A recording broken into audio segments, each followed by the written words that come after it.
Record. All right. So my name is Haley Graff. I am with the Flathead Conservation District. I'm the resource conservationist here at the district.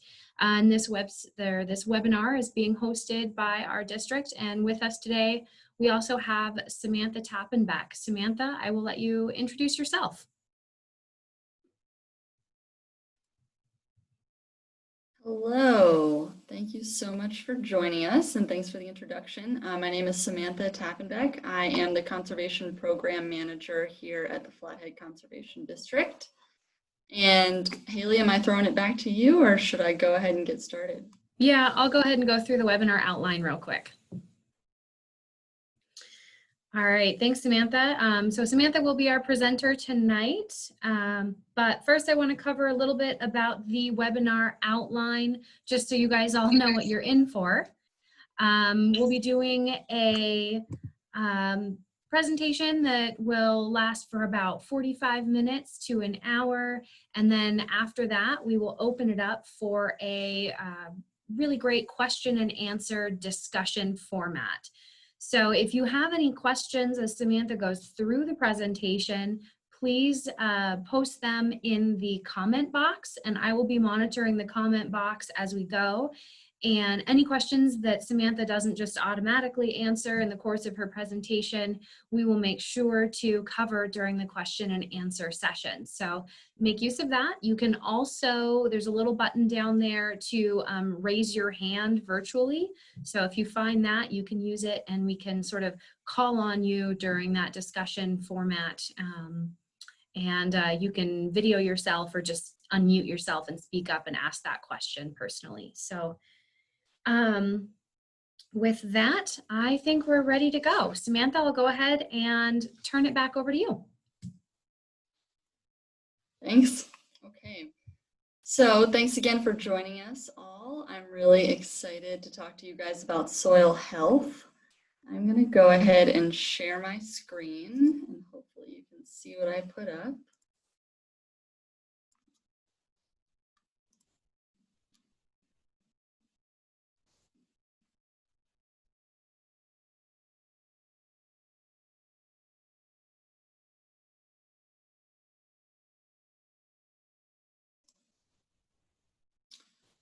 Okay, I think we're ready to get started. So before we dive in to soil health, I just want to kind of give you guys some background on the history, the mission, and the purpose of Flathead Conservation District, because actually it's closely tied to our present day understanding of soil health. So conservation districts were formed during the really difficult period for our country. It was following the invention of the tractor in the early 20th century that farmers started plowing under the rich and fertile soils of the Great Plains in the US. And so in the 1930s, all of a sudden we got this sustained and severe drought, and it led to massive dust storms and erosion of those soils from what we considered America's breadbasket. And so in May of 1934, a massive dust storm kicked up, and it blew from the Great Plains all the way to Washington, D.C. And this was really a turning point in our nation's history. Since about 3/4 of the continental United States at the time was privately owned, Congress realized that that really only the active voluntary support from private landowners would guarantee the success of conservation work on private land. If we were going to repair those soils, we had to have that voluntary action and involvement from our private landowners across the continental US. So Congress unanimously passed the Soil Conservation Act in 1935. And then in 1937, President Roosevelt wrote to the governors of all the states to recommend legislation that would allow local landowners to form what were called soil conservation districts. And so Montana passed the Montana Conservation District Law in 1939 to provide for local management of natural resources. And today there are 58 conservation districts across the state of Montana. They roughly follow county boundary lines. For Flathead, that is the case. Our district boundary follows the Flathead County line. Conservation districts are under the jurisdiction of local government, and we have authority under law to carry out programs that conserve soil and water, that protect streams and rivers, and that improve soil health and wildlife habitat. So that's really our core mission as an agency organization. So conservation districts are funded by mills levied on real property. And so you can look at your tax bill every year and you can see that there's a soil and water conservation tax. It's very small. I think mine is like on the order of $2 a year or something like that. But those tax dollars go to the conservation district, and we then turn around and develop and offer programs that provide landowner assistance and education programs to further that mission of soil and water conservation here in Flathead County. So I'm the programs manager here at Flathead Conservation District, and I would love to talk about some of the programs that we offer, and we can do that during the discussion. My background is not in soils. I am actually trained as a freshwater ecologist, and my background is more in water quality, but since I started working at the Flathead Conservation District, I've learned a lot about soils, and I'm excited to share with you what I've learned. Oh, and here I was rambling on, and I didn't show you my impressive Dust Bowl photos. So there's an incredible dust storm kicking up on the Great Plains, and then you can see over the Lincoln Memorial dust storm blowing in all the way to Washington, D.C. So I want to give you guys just a brief overview of what we're going to cover today. So I am going to start out by covering some of the soil basics. So just some fundamental things that you need to understand about soil in order to understand soil health. And then we'll cover the kind of guiding principles of soil health and discuss some specific strategies and techniques that you can use to assess your soil health and to improve that soil health.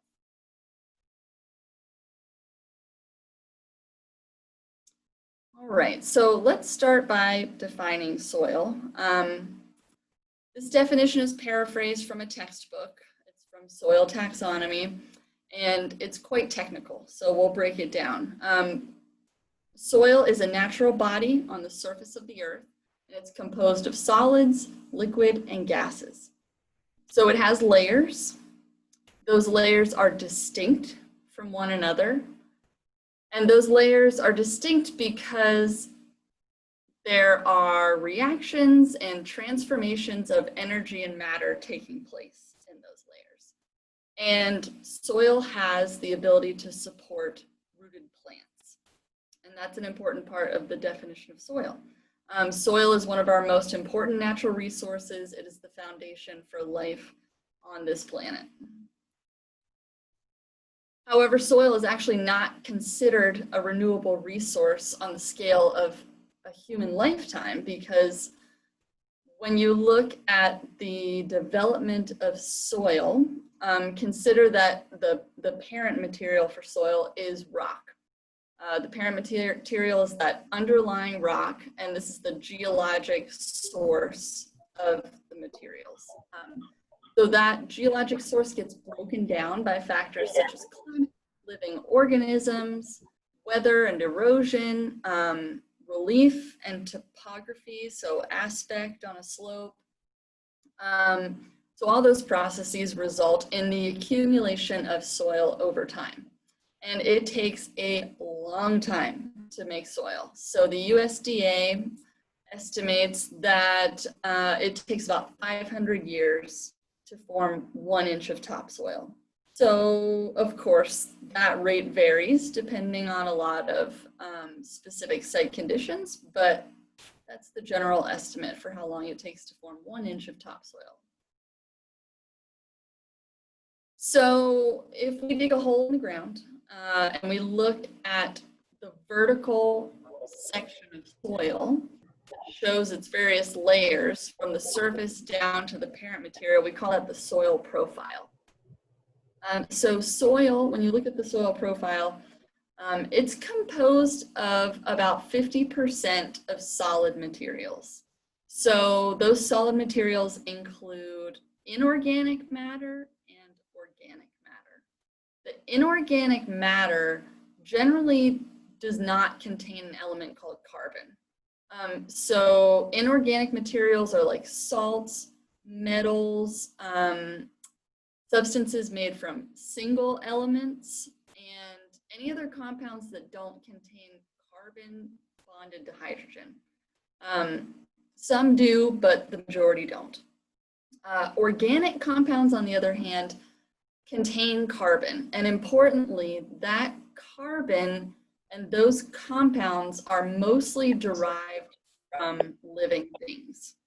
So those include things like nucleic acids, fats, sugars, proteins, enzymes, and hydrocarbon fuels like coal and oil. So all organic molecules contain carbon.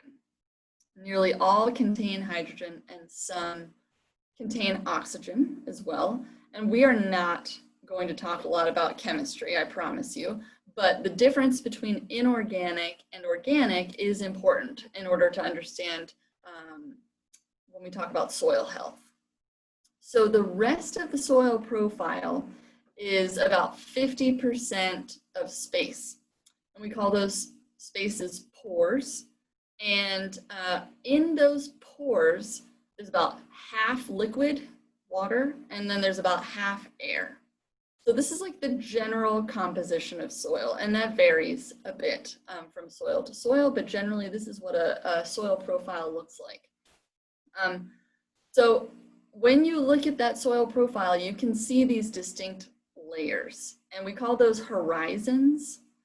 And those horizons are distinguished by properties such as color, texture, structure, the chemical and mineral composition, and the type and the size of each horizon tells you a lot of information. So if we look at that soil profile, the O horizon at the top like 0 to 2 inches, is a layer of organic material. So various stages of decomposition, but mostly organic material. The A horizon is the next layer down, and that is a top layer of mineral soil, and it's also in various stages of decomposition, but it looks a little different from that O horizon. The B horizon accumulates iron, clay, and aluminum. And the C horizon is a layer similar to the original parent material. So not a lot of weathering has taken place, not a lot of organic matter. It's still very similar to its geologic parent material.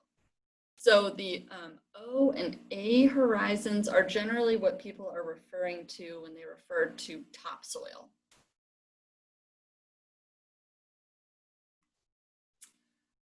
All right, so soil is textured, and that's because it has component particles that range in size. So the 3 particle sizes that we identify in soil are sand, silt, and clay.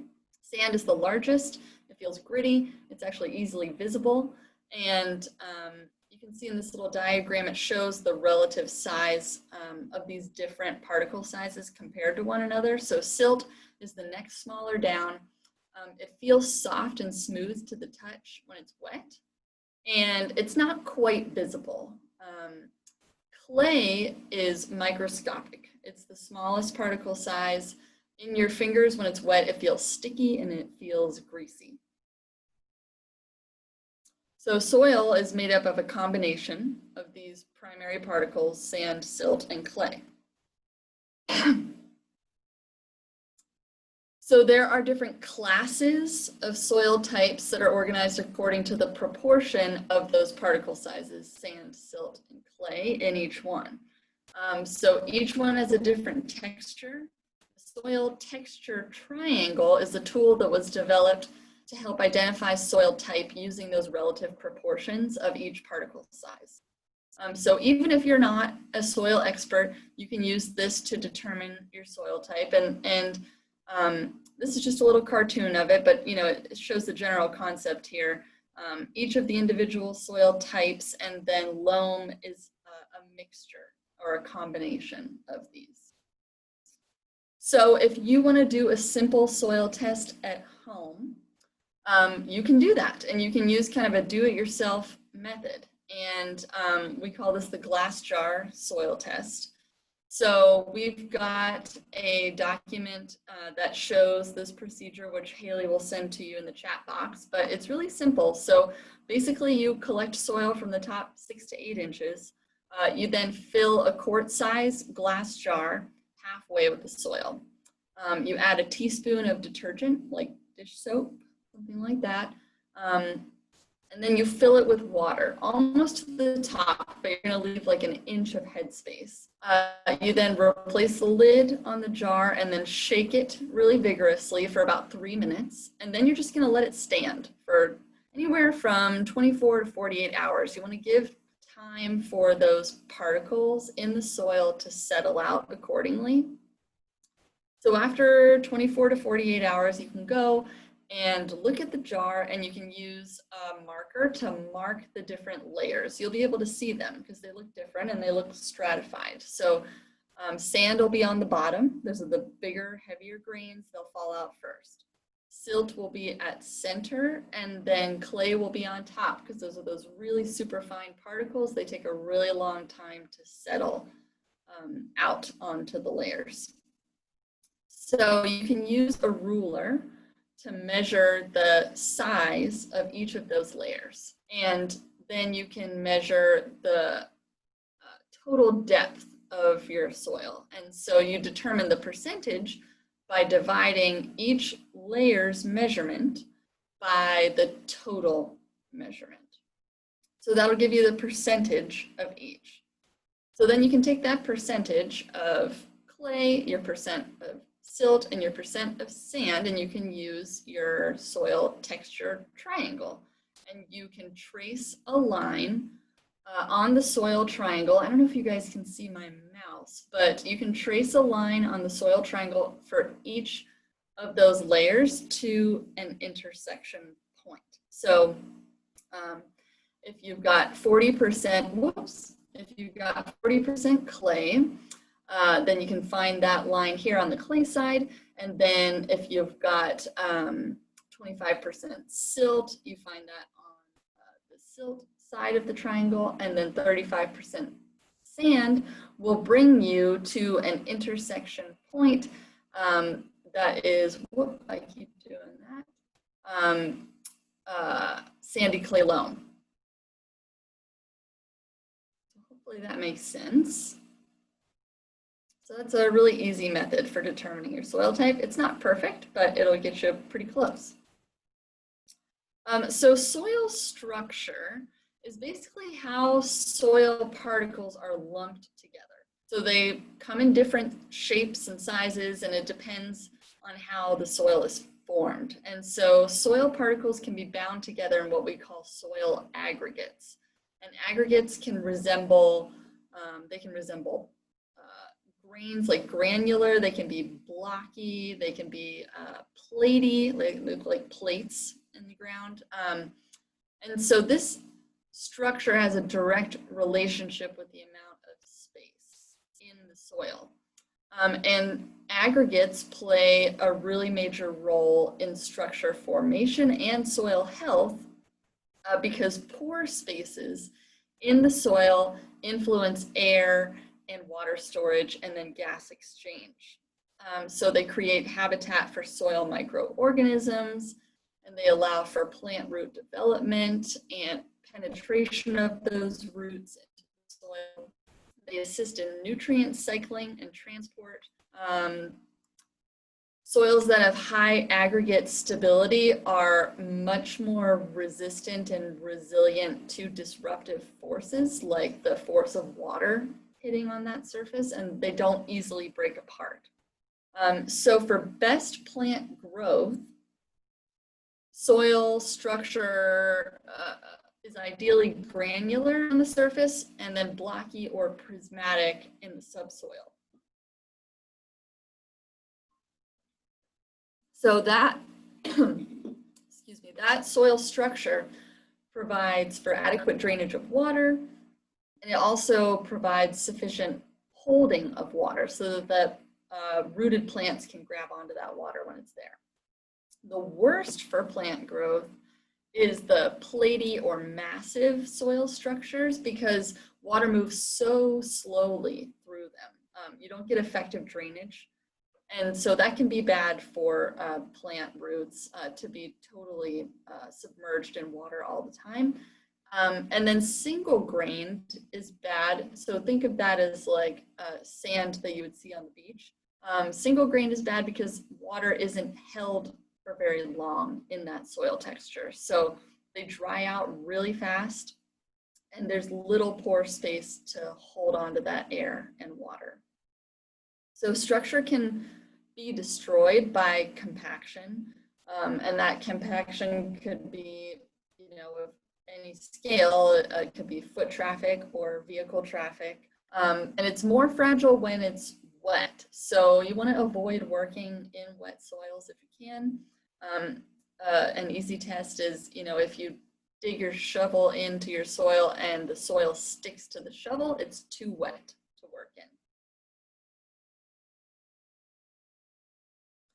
All right, so when we look at the soil profile, we can also see bands of color, and those identify those specific soil horizons.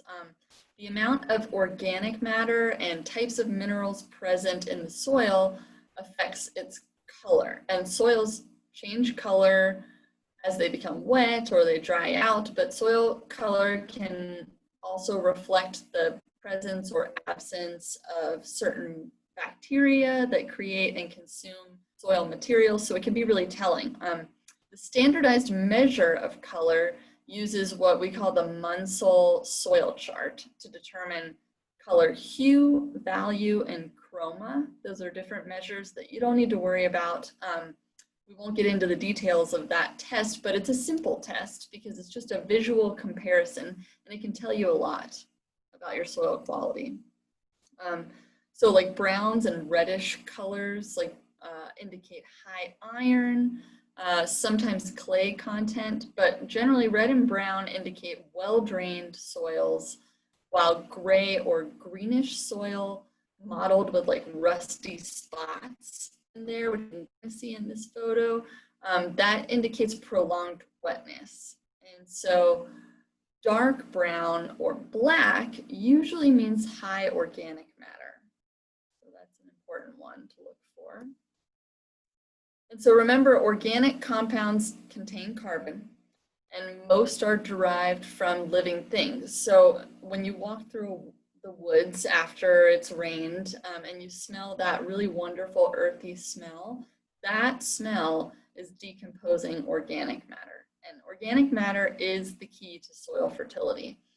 Soil organic matter can provide substantial nutrients like nitrogen, phosphorus, and sulfur that are required by plants. It also provides carbon, which is the main source of energy for soil microorganisms. It's also the glue that holds soil particles together. So it forms those soil aggregates. It's really key in that. So what you get is a wonderful soil texture that's kind of like that loose, crumbly, garden-looking soil, which we call friable soil, that indicates it's really productive. So decomposition of plant residue and nutrient cycling occurred due to the activities of many different types of organisms in the soil, and every organism in the soil is a source of food for other organisms. So most people are familiar with the above ground food web. Sometimes it's drawn like a pyramid. You've got plants on the bottom. Those plants are eaten by herbivores, which is the next level up. And then those herbivores are eaten by carnivores, which is the next level up, and so on. And this is a simplified model, and it's just meant for illustrating the concept of trophic levels. And trophic levels represent essentially different roles in a food web. Actually, what trophic levels represent are the transfer of energy. And so producers at the base of a food web, so those are our photosynthesizers, they make energy. They photosynthesize, they utilize power from the sun and atmospheric carbon to create energy in the form of sugars and biomass. Herbivores are the next trophic level up. They consume those producers in order to get that energy. Carnivores consume herbivores and other carnivores to get energy. And so you can see the flow of energy through a food web. So in fact, most plant matter is not eaten by herbivores. It is decomposed by the underground food web, what we call the soil food web. All plants depend on the soil food web for their nutrition. It's critical. The food web consists of complex interactions and interdependencies among the members of the food web. So every organism in the soil is a source of food for other organisms. Root-feeding nematodes, for example, mycorrhizal fungi, and bacteria utilize plant materials as available food resources. So in turn, these organisms are food for organisms that are on higher trophic levels like springtails, fungus-feeding mites and nematodes, flagellates, bacteria-feeding nematodes, and amoeba.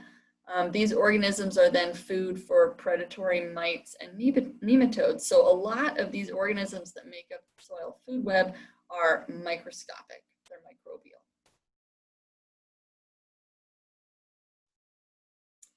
So there's this network of mutually beneficial symbiotic relationships within the soil food web.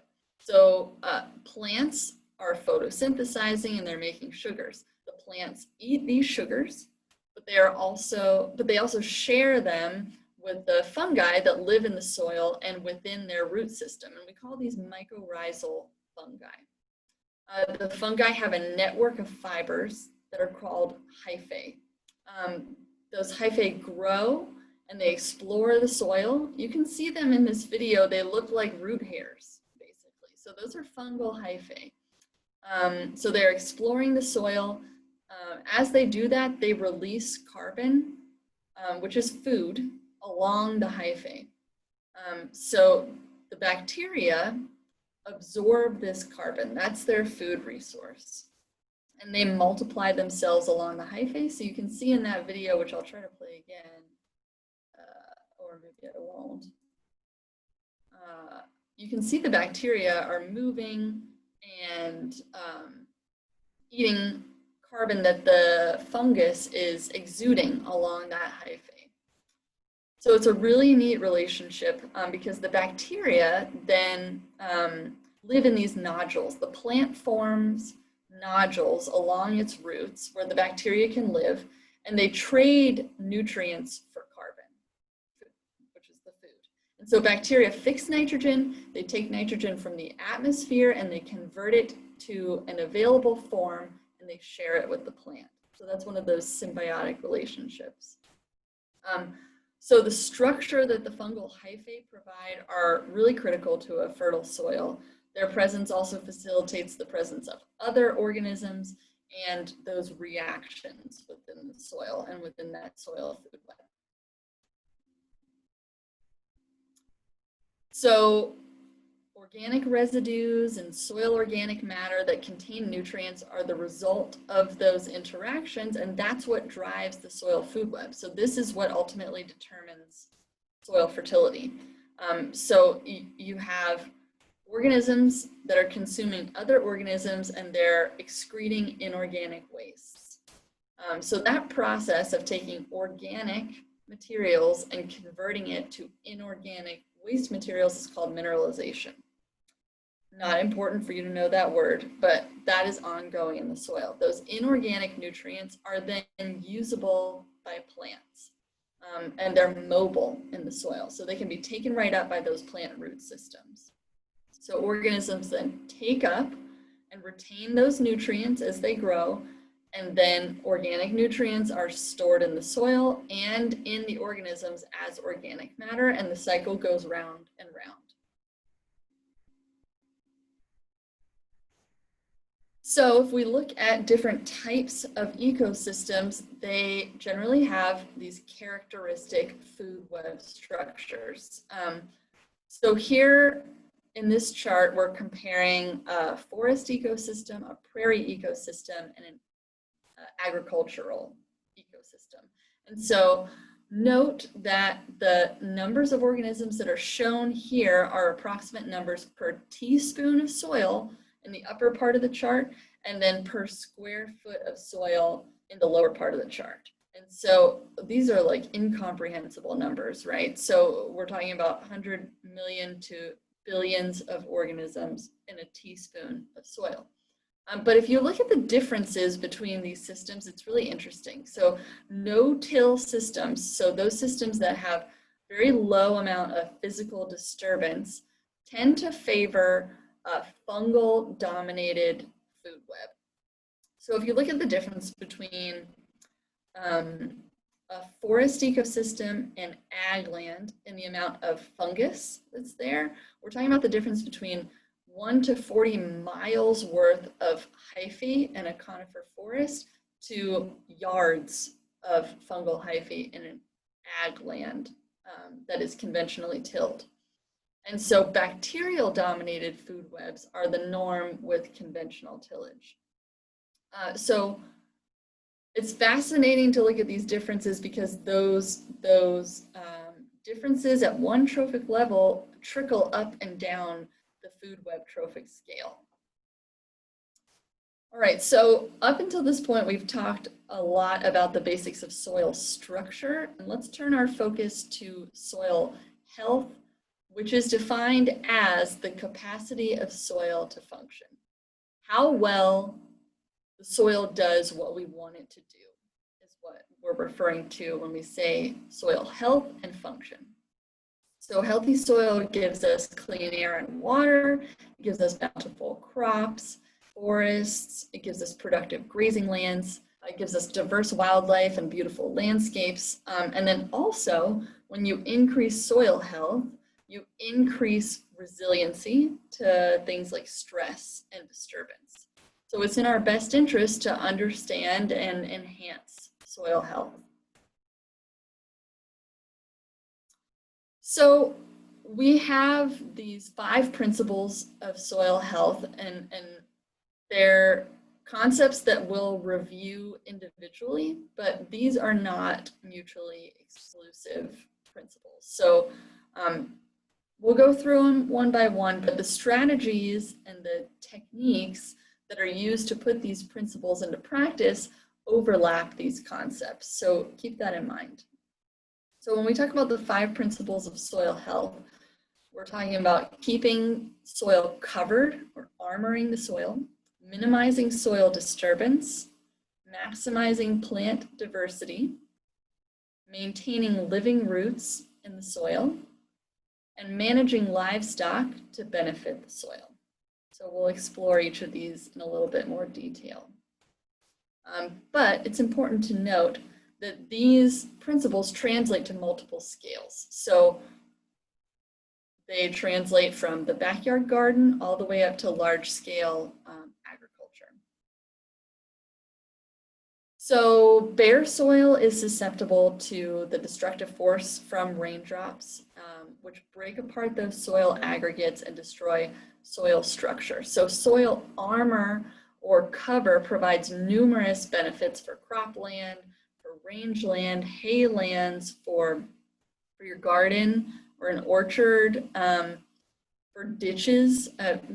Anywhere there's soil, you're going to get only benefits from covering and armoring that soil. So that's because controls erosion from like wind and water as they move across the landscape. It holds the soil in place. And with that soil, it holds on to that really valuable organic matter and nutrients. Armoring your soil also reduces evaporation rates, so that keeps more moisture in the soil and available for plant use. It maintains a more moderate range of soil temperatures, so it kind of has a buffering effect. In cold weather, it will keep soil warmer, and in warm weather, it will keep soil cooler. So you can avoid a lot of extremes. It dissipates energy from raindrops and meltwater during runoff, and it prevents soil compaction. It's armoring that surface from those effects. It also has the added benefit of suppressing weed growth because that cover will limit the amount of sunlight that is available to penetrate down to the soil and to those weed seedlings. It provides great habitat. It's a protective habitat for our surface dwellers that are important to the soil food web. So to armor your soils, we want to think about using cover crops, rotating your crops, and then leaving residue after harvest. So the best way to avoid compaction is to produce maximum amounts of soil cover and to use cover crops and crop rotation. The plant roots and the biological activity within the soil food web, including like action by earthworms and insects, all those interactions will loosen the soil, and substances like glomalin, which is a substance that's exuded by that mycorrhizal fungi, it will bind the soil particles into those stable aggregates and result in that really beneficial soil structure. But it needs that armor to protect the structure. So you're protecting the structure, you're protecting the soil food web, and it's this like positive feedback cycle. And it comes down to a simple concept. If you want healthy soil, you should not see it very often. Another fundamental principle of soil health is minimizing soil disturbance. And what do I mean by disturbance? That can be physical, chemical, or biological disturbance. So it could be like overgrazing or removal of vegetation. It could be the over-application or the inappropriate application of chemicals like herbicides, pesticides, fertilizers, and then it could mean tillage or compaction. So degradation of that soil structure. And so disturbance, again, it breaks the soil structure and the aggregates apart, as well as those fungal hyphae, which are so critical. So over time, it's reducing and removing pore spaces in the soils, which restricts infiltration and it destroys those biological glues. It also exposes bare weeds or bare soil for weeds, and weeds love disturbance. They thrive in disturbed areas. You've probably noticed the act of disturbance often brings in weeds and can cause their spread as well. Tillage also results in water and wind erosion, which transports those soils, nutrients, and water to off-site locations. It's like you're exporting all of your wonderful soil fertility elsewhere. You're sending it away. And that can have a negative impact on water quality. All of that runoff, all of the stuff that's being carried along with it can negatively impact water quality in those catch basins. Tillage can cause ponding water that stays saturated on the surface of the soil for long periods of time. And that can result in reduced infiltration, increased runoff. It can cause soil crusting, which restricts plant emergence, and depletion of organic matter.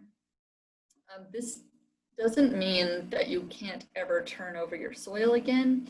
You just want to be aware of doing all you can to maintain that soil structure. And, if possible, don't mechanically till unless you're doing like a complete field or pasture renovation where it's necessary to get in there and break that sod and kind of start over.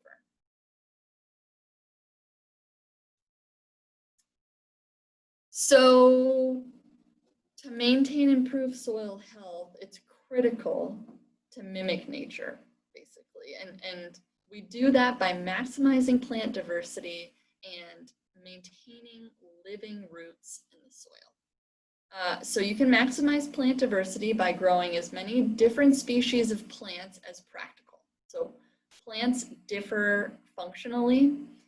For example, legumes fix nitrogen. They take nitrogen from the atmosphere and they convert it to a usable form of nitrogen. Plants have different rooting styles, different rooting sizes and depths. They have different communities of microbes and fungi. So the soil food web thrives when there is a diverse community present. And then importantly, maintain living roots in the soil for as long as possible. Living roots are considered hotspots for microbial activity because the roots are constantly releasing those really simple and usable forms of carbon, like sugars, basically, and that feeds that microbial food web. And that's critical.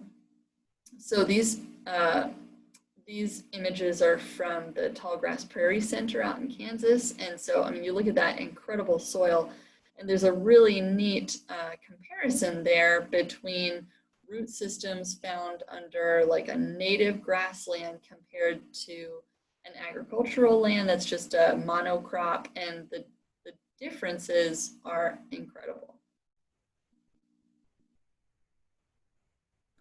So animals, plants, and soils have played a synergistic role over geologic time.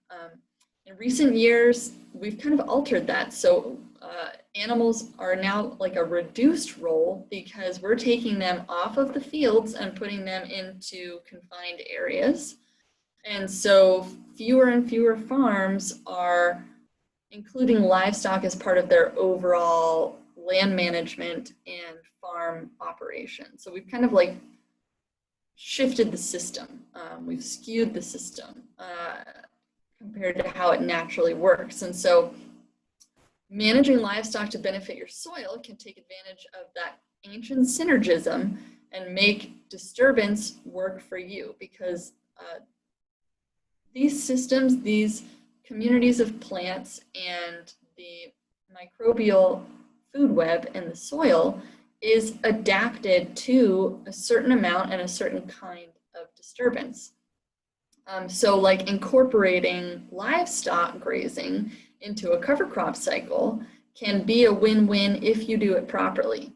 So why incorporate livestock into the landscape? Well, grazing can help balance the carbon to nitrogen ratios, the food to nutrient ratios in the soils. So it can take that high carbon crop residue and convert it to nutrient-rich organic matter that's then put back in the soil. Incorporating grazing allows you to manage your crop rotation residue for no-till seeding. So you can graze down standing residue and use hoof action to then encourage better contact of seed with the soil when you do no-till interseeding. Short grazing periods followed by long recovery periods, like what a system would naturally experience with grazing animals, allow the plants to regrow. It stimulates them. And so then they're out there harvesting sunlight and carbon dioxide from the atmosphere, and they're making more crops. They're building more biomass. So we can reduce nutrient export from cropland and haylands, which seems counterintuitive, but instead of transporting feed to a feedlot, we can reverse the roles and have livestock graze the material in place. And so recycling of the majority of nutrients and minerals and vitamins and carbon takes place on site, and all of that stays within a closed loop. So we can manage weeds by grazing instead of applying an herbicide.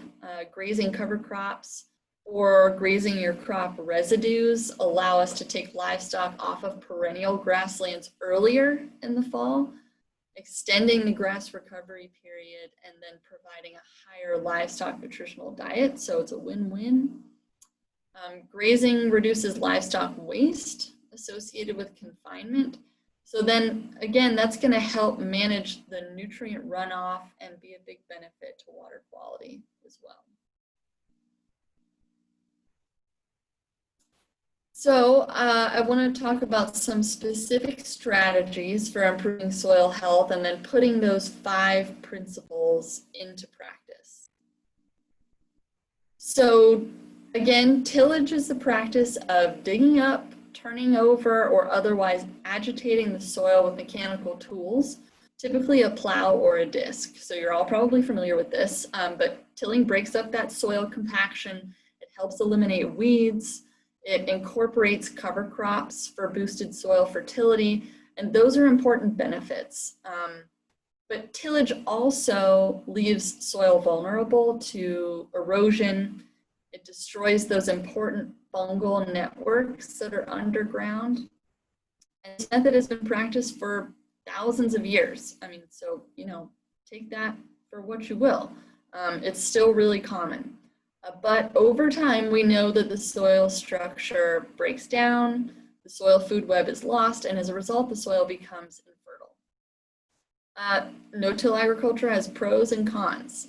So the pros are that it saves money in labor, fuel, and fertilizers. It conserves water. It can greatly increase your crop yields. It reduces runoff of water and pollutants. It reduces erosion. The cons are that there are special equipment costs associated with being able to no-till drill, like a no-till seed drill, a roller crimper equipment, etc. Some producers report needing to add more herbicides when they're no-till farming, and it takes time. So you do not see the benefits of switching to no-till or no-dig gardening and agriculture overnight. It's an investment.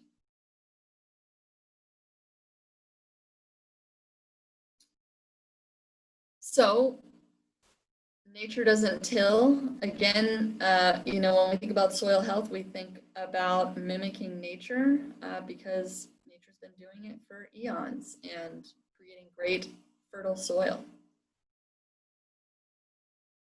So we can mimic nature's diverse native plant communities by rotating our crops.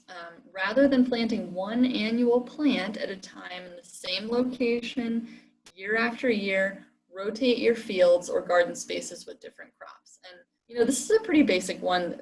Farmers and gardeners have known about this for a long time. You can also plant different species together that complement each other and provide different services. And diversity is key. So there's different functional plant groups, and we divide plants into 4 functional groups. There's cool season grasses. That includes like wheat, barley, triticale.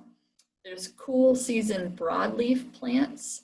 That's like alfalfa, legumes, lentils, vetch. There are warm season grasses. That's another functional group that includes like sorghum Sudan, millet, and corn.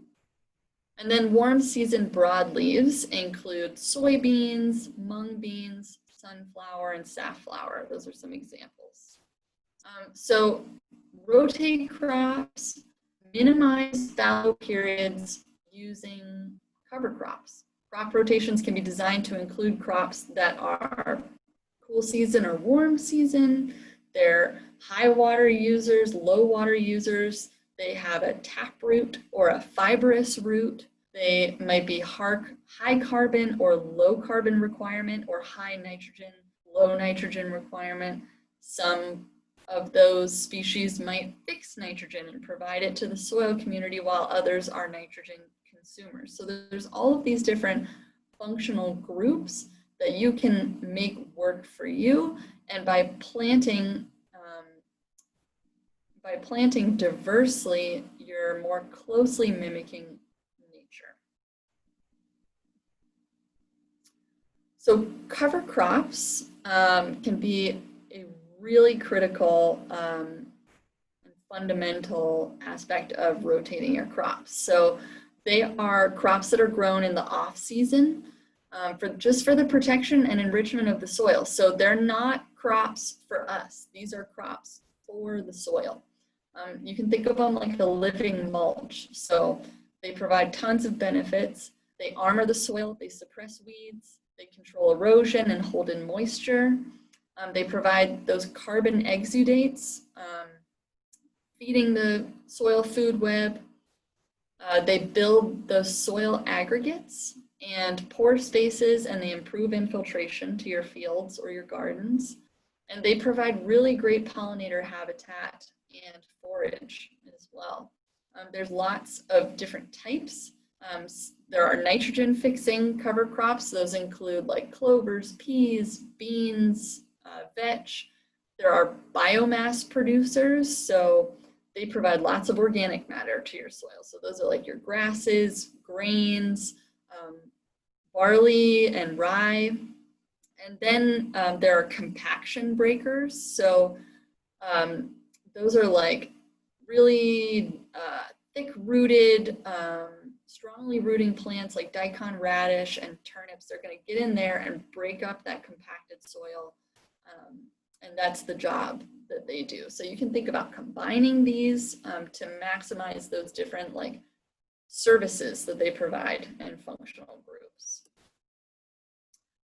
So these are just some examples of kinds of cover crops that you might use. So oats, they provide a ton of organic matter. They stabilize the soil.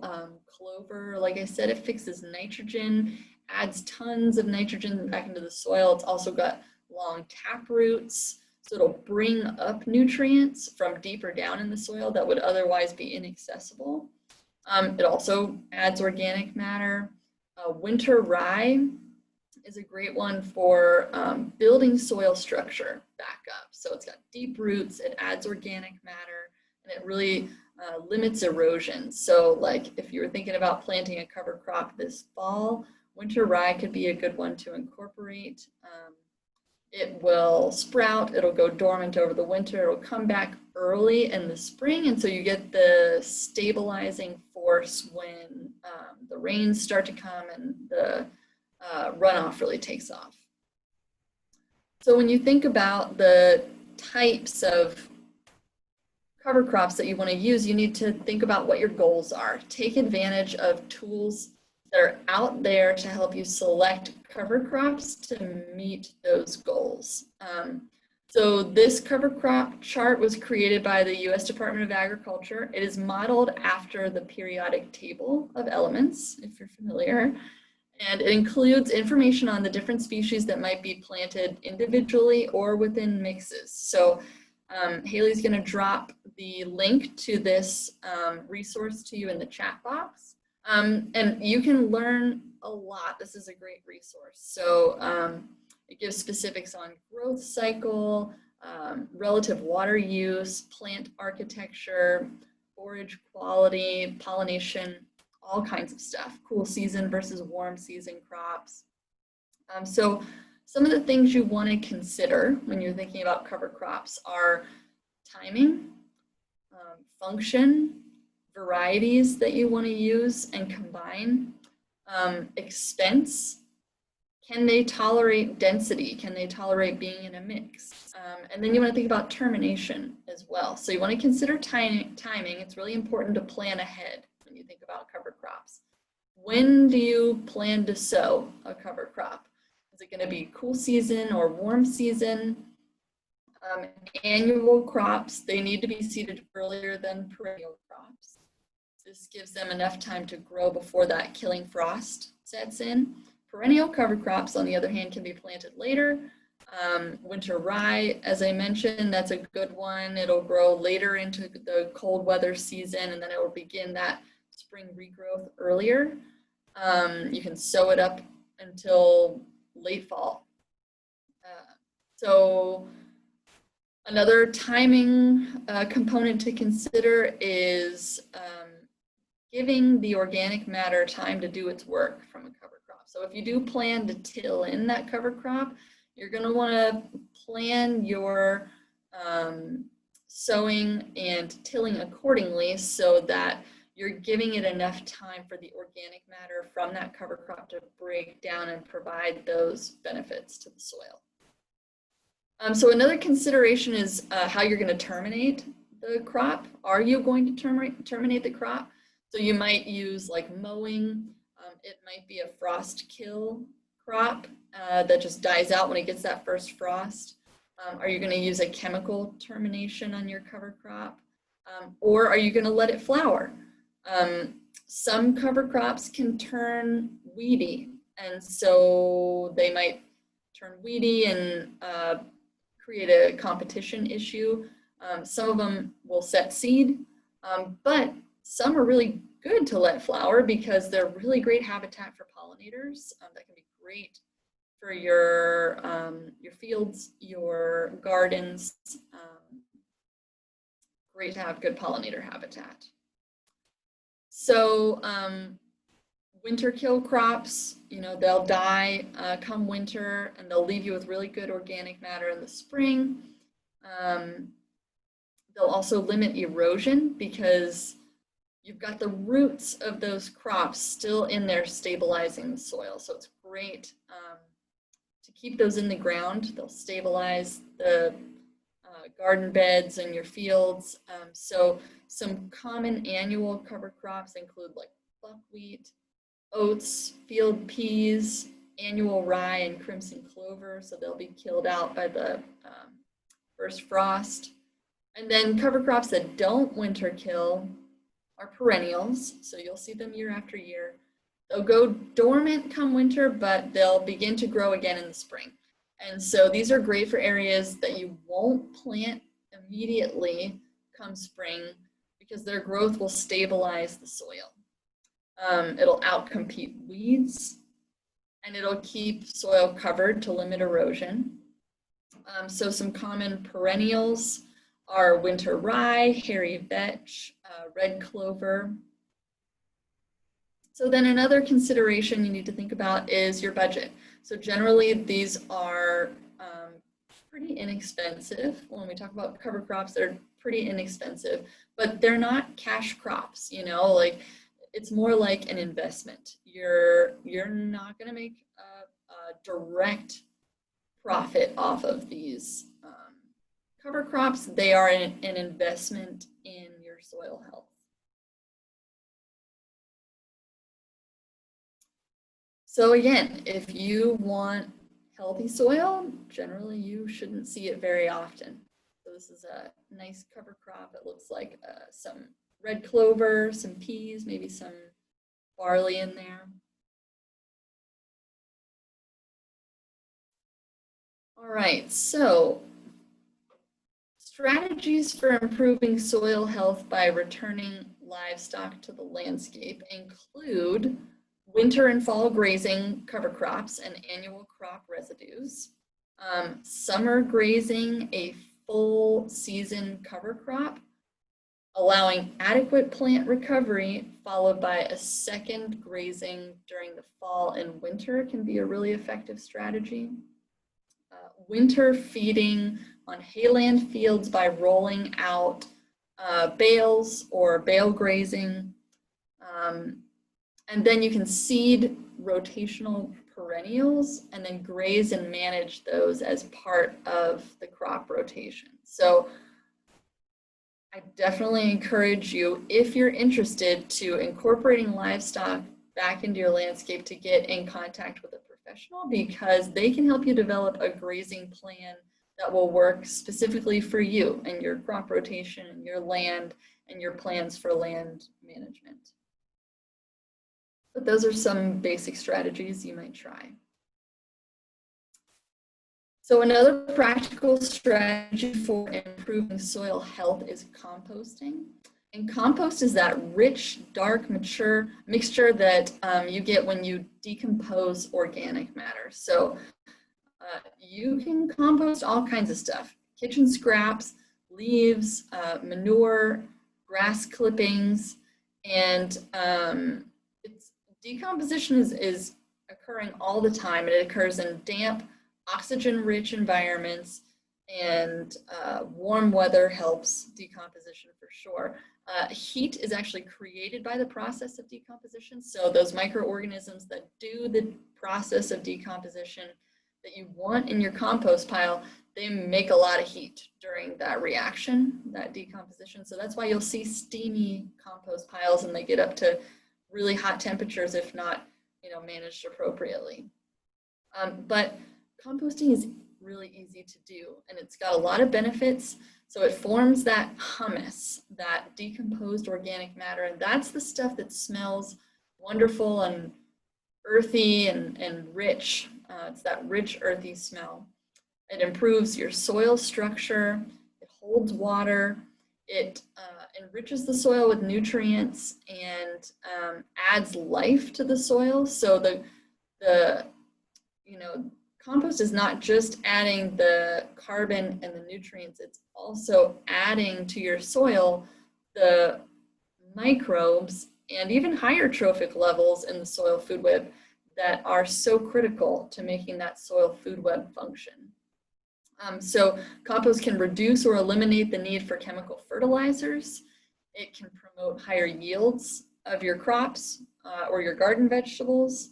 It can buffer soil acidity, and it can actually remove pollution and contaminants as well. So you can compost at a variety of scales. It's easy. You can compost at home.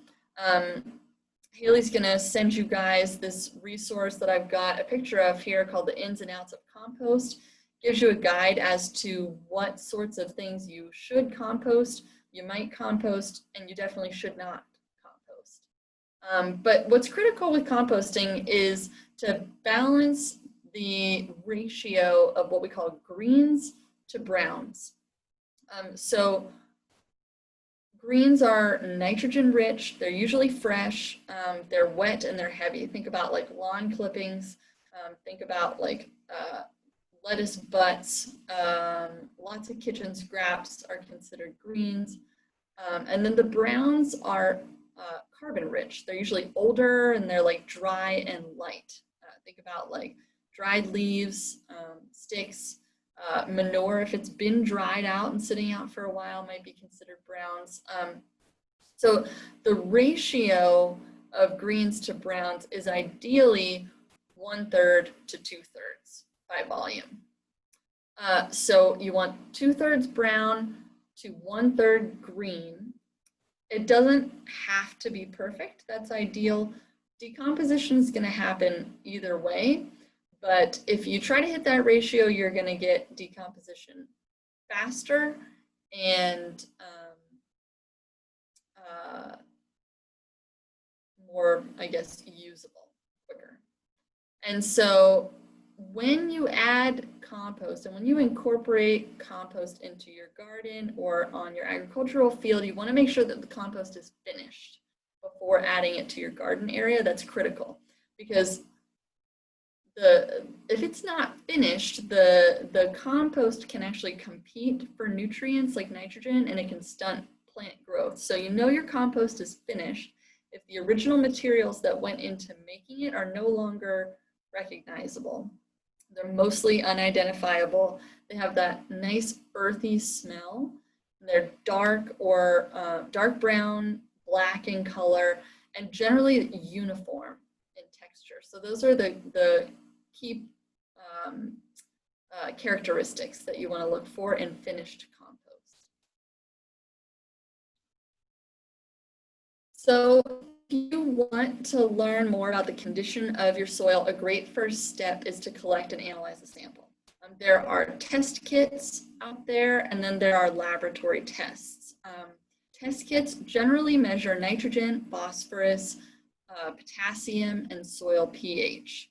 So those are those critical plant growth nutrients, and then the relative acidity of the soil. So those test kits, many of them will provide results with like a word-based rating, like low, medium, or high, or deficient, adequate, or surplus for those different categories, rather than providing like a unit and value in, for example, like parts per million or pounds per acre, something like that. So laboratory tests are more comprehensive in what they test for, and then they report specific values and fertilizer recommendations based on, you know, field trials that provide the relationship between fertilizer rates and soil test values. So you're going to get a lot more information from a laboratory test. So Flathead Conservation District created a video guide to sampling your soil that is available on our YouTube channel. Haley's going to send you the link to that. But the basic steps are that you use a probe or like a bulb planter to get a representative sample from your soil. So it's better than using a shovel if you want to use like a probe. You want to collect a representative sample, usually from the top 6 inches. And then you want to collect a minimum of 10 samples. You remove any surface residue, like the organic matter growing actively on the top of the soil, remove that out of there. So those are those surface residues. And then mix together your samples in a bucket. You can then send the composite sample to a lab for analysis, and you want to do that as quickly as possible. And it's a good idea to test annually, and you want to test at the same time every year if possible, and the same lab every year if possible. Then you'll get consistent, comparable results from year to year. So it's important to note that these traditional soil tests do not test soil health. They don't measure that. There are some relatively new soil testing methods. One is called the Haney soil test, the Haney soil health test, and the Cornell soil health test are 2 that I've read about. So those incorporate the chemical, physical, and biological factors that you would get in a traditional soil test. And then they also add tests for other soil characteristics like carbon to nutrient ratios and microbial activity and the microbial community that's present there. But, you know, I mean, for a quick assessment of soil health, you can just get out a shovel and dig on your property. So you can compare a cropped soil with an undisturbed area, like maybe along a fence line or something like that. How do they compare? How deep do the roots go? Does it break apart in your hands when you feel it? Does it break apart into those soil aggregates? Does it stay clumpy? What's the texture like? Does it smell earthy? Is there evidence of worms? Do you see worms? Do you see their holes or their middens in the soil? What color is it? A darker color will indicate generally more soil organic matter and carbon. And just, you know, the shovel test can give the grower an idea of their soil health and identify what problems they might be facing. You don't have to be an expert to look at that and to do that soil test with just a shovel. So if you are interested in learning more about your soil and taking steps to improve soil health, there's lots of resources available. I mean, this is a pretty hot topic. People get really excited about soil health these days. I do want to take the time to point out some of the agencies and organizations that are available here locally to you that offer technical assistance and guidance, resources. So the Flathead Conservation District, we are your local agency. We are in the same building as the U.S. Department of Agriculture Natural Resources Conservation Service here in Kalispell. So both agencies, the Conservation District and NRCS, we can provide technical assistance, we can provide resources and information, And then we can also offer landowner assistance programs that might fit your needs as a private landowner. The MSU Extension Office here in the Flathead is also a great resource if you're looking for information about soil health and soil testing. They have a web page called the Soil Scoop, and it's a website with links to just a bunch of different 1- and 2-page fact sheets on a variety of different soil fertility topics. So Haley's going to drop the link to that website in the chat box. Definitely check that out. It's got so much information on it. But there's also, so that's run by the MSU Extension Office Network, and then we have a local extension agent here in Flathead County. Also, the agronomy department at CHS here in Kalispell is a really useful source of information. They have soil probes available to lend to you. They can give you lab recommendations, and they can just be a great source of information. So you might consider contacting some of those local resources if you want to find out more. Look into what programs might be available to you. And I'm going to provide essentially a list of all of the resources I've discussed and more during this webinar, and I'll post that when we post this recording on our website. So it will have contact information for each of these agencies and organizations, and then some links to different websites and places that you can learn more. So one really great tool that is run by the U.S. Department of Agriculture Natural Resources Conservation Service is called the Web Soil Survey. And it essentially digitizes all of the soil survey information that is available for the entire, for most of the United States. So it contains maps and data for most of the U.S. and it's essentially the authoritative source for soil survey information. It has a ton of information. It can be overwhelming how much information is there. It's a really great tool. It's helpful to give you an overview of soil properties. You can generate a free, relatively easily customized report for your area of interest. You can define your area of interest. You can search by address if you want to search for your property. I believe Haley's going to drop the link to that website as well in the chat box. This information available on Web Soil Survey, it's not like a substitute for soil testing. You're not going to get that level of detail or accuracy. These soil surveys are just that. They're surveys, and they extrapolate based on geologic parent materials and models that they have to do that sort of thing. But it is a great starting point and a really huge wealth of information. So at this point, I would love to open it up to you all for some discussion. I will just leave this thought-provoking quote from FDR up on the screen and hope to hear some questions or comments from you if you have them. So if you've got questions, feel free to type them into the chat box at the bottom of your screen, or go ahead and unmute yourself and just feel free to ask it directly. But before you go, I am going to drop the link to the survey in the chat box. Please take just a minute of your time to fill out that survey.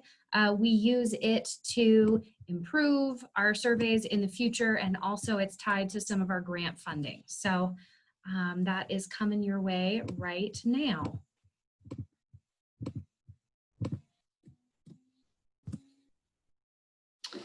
All right, and with that, we'll take any questions that anyone has.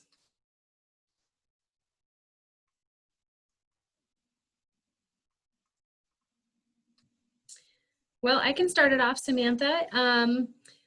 Today we talked a lot about different strategies for some larger producers, and sometimes I know it can be difficult to understand how to scale down these methods to a garden, for example, a single garden bed. So can you talk briefly about, for example, no-till or no-dig, and how we can translate that to our home gardens? Yeah, absolutely. So it is scalable, of course. Yeah, when you talk about no-till, you're often talking about big equipment out on agricultural fields, and that's not applicable at the garden scale, right? So there are methods for applying those same principles at a much smaller scale. So no-dig gardening is a practice that's gaining a lot of steam for people. You're essentially taking advantage of those same soil health principles just at a smaller scale. And so a lot of people will, for example, in the fall, seed a cover crop onto their garden space. And then in the spring, depending on what they planted, either they might decide to till it under, but a lot of people nowadays are planting through their cover crop and either, terminating it accordingly based on whatever they're planning to grow, and then just planting straight through. And that way, those same forces that can be so erosive at large scales definitely are present when you are like watering your garden with a sprinkler, so when you get the impact from the sprinkler drops onto your garden, you'll notice like a hard crust buildup on the surface. So if you've got something armoring your soil to dissipate that energy, it can be a really useful tool for that. And then composting is a big part of improving soil health at the garden scale. It's something that's really tangible for people to do. It's easy to create a compost pile and let it do the work for you. If you're no-dig gardening, you are just spreading that compost on top of your soil surface and essentially mulching it and letting it do its work by trickling the benefits down into the soil. So some of the same strategies that you use at large scale can definitely be applied to gardens. Great, thanks. All right, well, we did have one question come in the chat box. And that question to you, Samantha, is the 1/3 to 2/3 green to brown ratio for composting, is that by weight or volume? It is by volume, technically. So you don't need to weigh your compost components as you're going to load them onto your compost pile. Just look at the relative volume as you start to layer it on. And think about when you're composting, using that ratio to also incorporate some air into your compost pile, because decomposition is what we call an aerobic reaction. It requires oxygen, similar to how we require oxygen to breathe. In order for the compost pile to decompose, it's got to be able to breathe. So you can use those browns, like the dried out looser materials, to layer those in accordingly just by eyeballing it and be able to also work in some air at the same time. Great. All right, any other questions? Otherwise, I've got some more questions for Samantha. All right, well, I'll go ahead and ask a couple more. Samantha, when we're talking about livestock being incorporated, do you think it's appropriate to start, incorporating chickens into our gardens and our yards?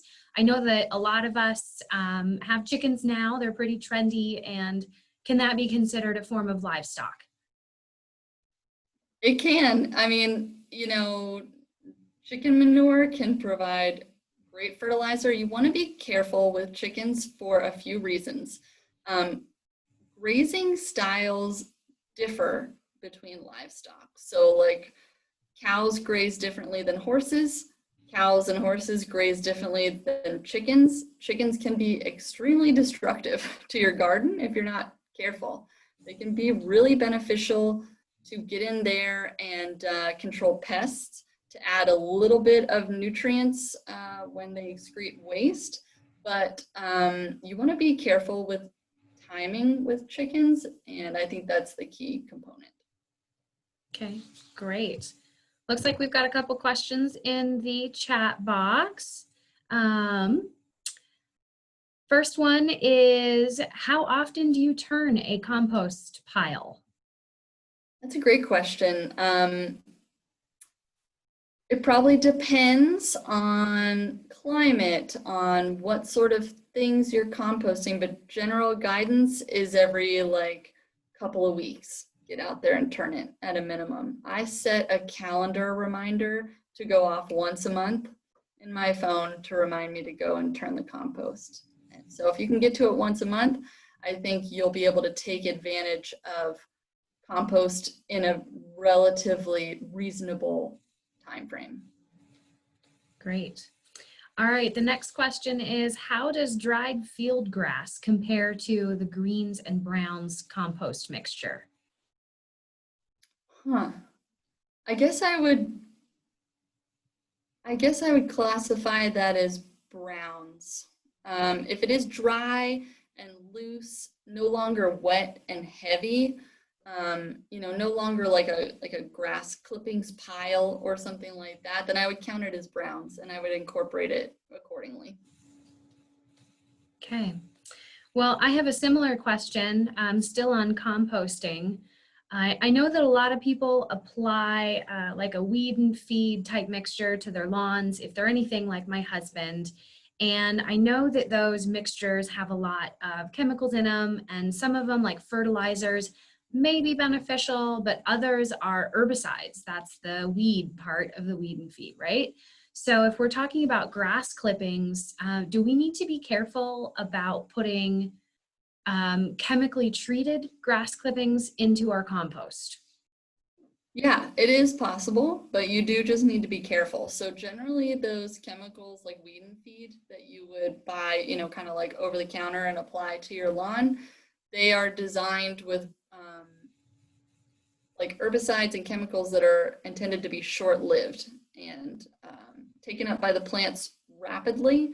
So in theory, by the time it is fully decomposed and usable compost, they should no longer be present in the compost. However, if you have access to organic matter that you want to compost that is coming from like a turf field, like a golf course, or something that is managed with more potent chemical herbicides, I would be very hesitant to use those sorts of organic materials in my compost pile because they have just a longer residence time. You'll see that signal in your compost even once they are fully processed and ready for the garden. So I would be very careful just with the kinds of chemicals that you allow into your pile. Great. And I also I'll just add that folks that might be sourcing manure from horses or anything like that to add to their home garden will also want to ask the source what the horses have been feeding on, because if they've been feeding on plants that have been treated with very specific types of herbicide, that herbicide will not break down in the horse's digestive tract and can lead to some herbicide damage on your crops. So just another word of caution there with herbicides and compost. Yeah, and speaking of breakdown of potentially hazardous compostables, it is possible to compost weeds. If you're clearing weeds from an area and you don't know what to do with them, you don't want to take them to the dump, you want to do something productive with that organic matter, you can compost them. However, just be careful because you want to make sure that they have like been spread out and cooked dead in the sun for as long as possible. Some people will take their weeds and bind them up in like a black plastic bag and put them in a really sunny spot for the summer and let them fully cook and get super hot in there because it'll kill the weed seeds. But there is always the risk that you don't get it hot enough or cook it out enough and those weed seeds will still be viable. by the time they make it to the place that you apply the compost. All right, we had another question come in from Dick. He asked, I have a bit of cheatgrass on my property. If I pull that, can the entire plant, seeds and all, be composted? And Samantha, sounds like you may have just answered that question. Dick, if you still have more questions about composting weeds and weed seeds, feel free to type in something more specific and we'll keep chatting about it.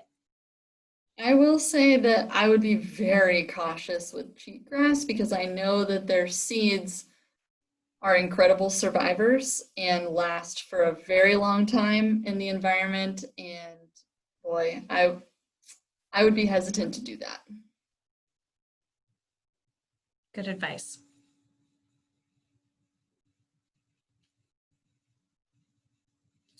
Well, it just about sounds like we need to have an entire webinar on just composting. Yeah, I think that's a great idea. Okay, well, we'll give folks just a few more minutes. We'll continue to hang out.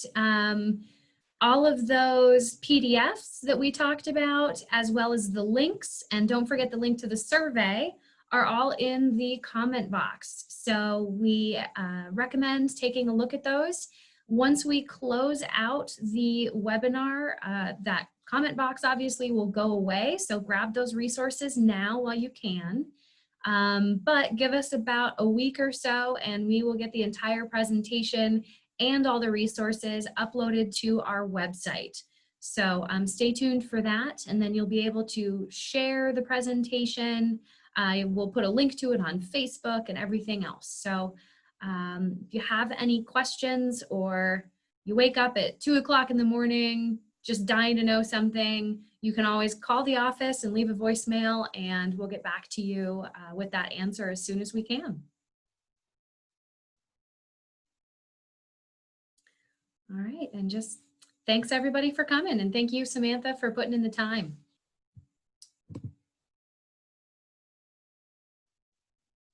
All right, Dick has come in with another question. He says, my tomato plants have some growth characteristics that may indicate herbicide poisoning, and it is likely that the herbicide is in the soil. Is there any way to treat the soil to get rid of the herbicide? Ooh, that's a tough one. Yes, it is. I have to be honest, I don't know the answer to that question. I only have a generic answer, which is that, you know, I'm under the impression that composting, when done a certain way, can actually help to remove pollutants and chemicals from soil. Beyond that, I don't know enough about the specifics to say and give you good instruction, but I'd love to look into it for you. If you want to shoot me an email, we can be in touch. And Dick, one potential resource for you may be the Center for Sustainability in Whitefish. That's the offshoot of the Whitefish High School. And they have been looking into this exact issue because they had some compost that was donated to them that unfortunately had some latent herbicide in it and killed off a bunch of their crops. So they've been doing some experimenting and a bunch of research to try to find out the exact answer to your question. So it might be worth giving them a call to see what they know and see if they have a better answer than we do. And if you have trouble getting a hold of them or finding their contact information, you can always call us and we'll put you in touch.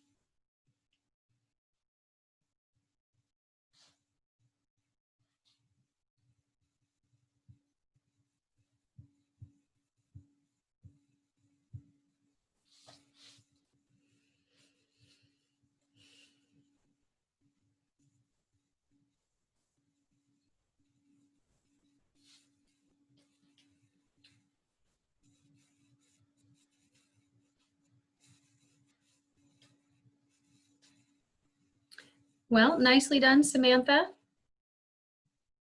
How's your compost pile looking now? Have you been keeping up with it monthly, like you said? I usually get to it once a month. Yeah. Yeah, my chickens sure like it.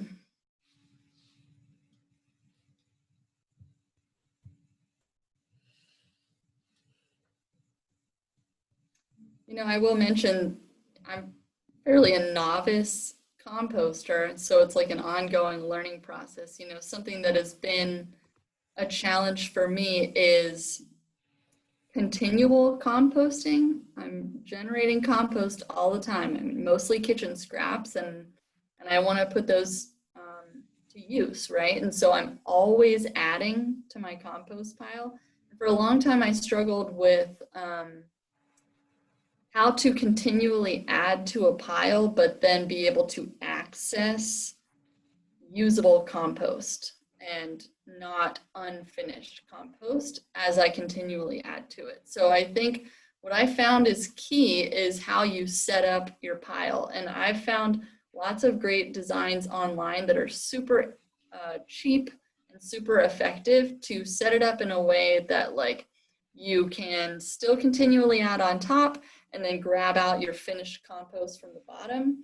There are other methods that you might consider depending on what kind of space you have, where you can have like multiple bins going next to each other at one time to be able to transfer accordingly between bins. And so there's lots of good options out there if you spend some time with Google. Nope.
All right, I think we'll give it just maybe 2 more minutes, give folks an opportunity to check out those links and take the survey and grab those PDFs out of the comment box if they need to.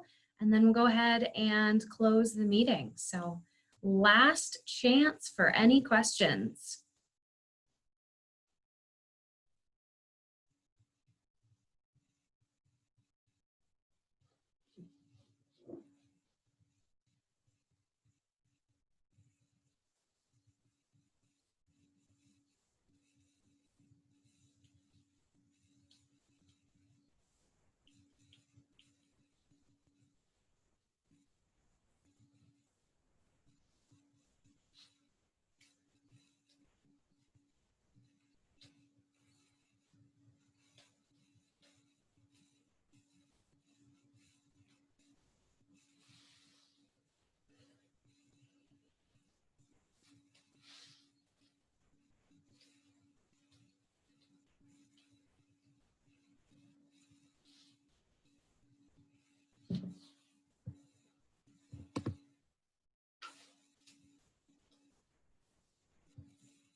All right, Samantha, I think we'll go ahead and call that an evening. Thank you so much again for the presentation. It was great. Bye, everyone. Thanks, bye.